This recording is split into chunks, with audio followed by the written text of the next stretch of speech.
Guys, so for today's video is magpapalit tayo ng HRU ng ating life raft.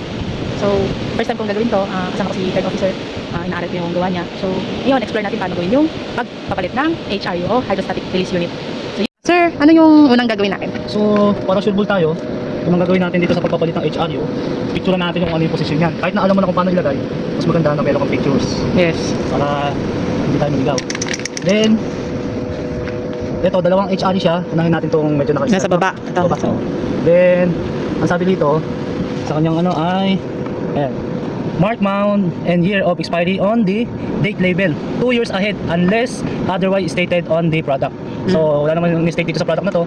So, ang sabi lagyan ng mark yung year 2 years ahead. Ngayon is 2023, December. Plus 2 years ka, magiging 2025. So, dito natin nalagyan ng black.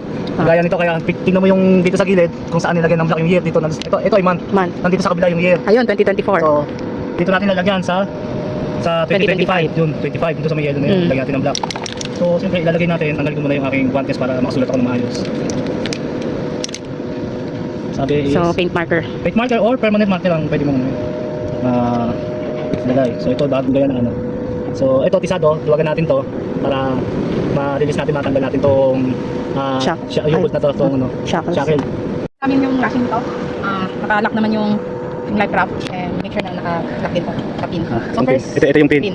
So first is i-snap natin to para matanggal natin. Grabe init. Nasa parting Pilipinas na kami. So remember, yellow yung nasa taas at black yung nasa baba. Tapos yung HRU natin facing doon. Yan. Next, tanggalin yung ball line. So ito yung painter ng life raft natin na nakakabit sa HRU na. Tapos tanggalin yung kabit dito sa baba. Tigas. So kailangan natin ng plugs. Yan. So maintenance muna natin ito. Yan natin ng WD-40. Pwede din lagyan ng ano yan, gasa gamitan, no? Laro-laruin. Kayo, natin. Next is yung bago natin charge. Make sure na pagka nagpalit ng ano, ng luma, itong pala ng bago, itong luma, lagyan natin sa box na pinagtanggalan ng bago. Then ito, i-dispose to kung saan merong pweto na pwedeng ipag-dispose nito. Kasi nakalagay kasi dito na dispose, kailangan doon sa ano sa pweto na ano na hindi makakasira ng ating marine environment. So bawal siya i-dispose sa dagat. Dagat. Ayun yung ano, malapit na. So sir, nagre-release pa ng kusa kapag na-submerge na yung HRU natin sa water ng 4 meters. Yeah, 2 to 4 meters. 2 to 4 meters. So in case of emergency, capsize yung barko, kusa siyang magre-release pag na-submerge siya sa tubig ng 2 to 4 meters. So ganito yung magiging pwesto niya.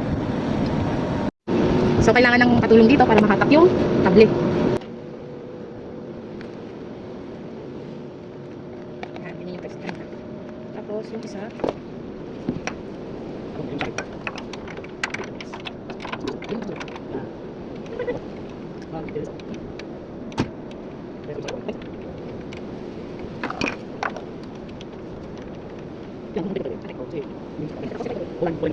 sa painter line, kaya may nakalagay ng painter line sa gilid na yan. Ito naman